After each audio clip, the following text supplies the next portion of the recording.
மனித வாழ்க்கையில் பிறந்தது முதல் இறக்கும் வரையில் ஒவ்வொருவருக்கும் ஒவ்வொரு வகையில் போராட்டம்தான். போராட்டம் இல்லாமல் வாழ்க்கையே இல்லை.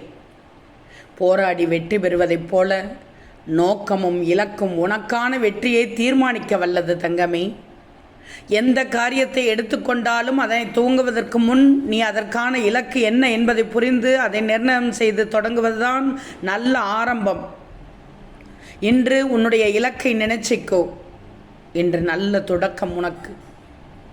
உனது நோக்கமானது நிறைவேற வசதியாக இருக்கும். அதே நேரம் உன் எண்ணமும் செயல்பாடும் நல்ல நோக்கத்தை நோக்கி பயணிக்க வேண்டுமே. இவற்றையெல்லாம் சரி செய்து கொள்ளாமல் தோல்வி ஏற்பட்டால் உன்னை நீயே நொந்து கொள்வதைத் தவிர இதில் உன்னை சார்ந்தவர்களையோ மூன்றாம் நபர்களையோ குறை சொல்ல இயலாது. உப்பில்லா பண்டம் குப்பையிலே என்பதைப் போல இலக்கில்லாத பயணமும் தோல்வியிலே முடியும்.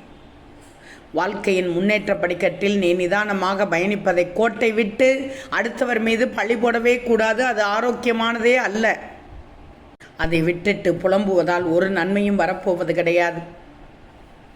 முதலில் நீ நோக்கம் எதுவென்பது தீர்மானிச்சிக்கோ. அதுவே இலக்கு என்பதை உறுதி செஞ்சுக்கோ.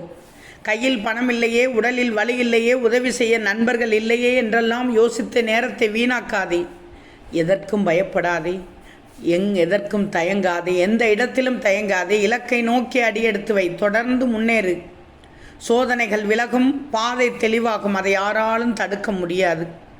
இப்படி நீயே சொல்லிக்கோ. ஆக உன் பயணத்தின் இலக்கை நிர்ணயம் செய்யாமல், சரியான திட்டமிடல் இல்லாமல் மேற்கொள்ளக்கூடிய எந்த காரியமும் உனக்கு வெற்றியை தேடித்தராது என்பதை ஞாபகத்தில் வச்சிட்டு அதற்கேற்ப நீ உன் வாழ்க்கையின் ஒவ்வொரு படியையும் கவனமாக கடக்க முயற்சி செய்து வெற்றி அடைந்து விடு. உன் முயற்சி திருவினையாக்கும் தங்கமே.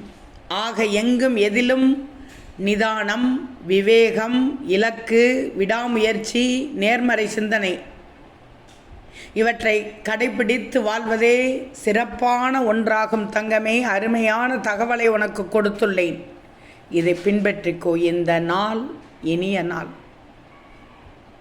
உன் லட்சியத்தை எட்ட முடியவில்லை என்றால் இதை திரும்ப ஒரு முறை படித்து தெரிஞ்சிக்கோ. ஓம் சாய்ராம்.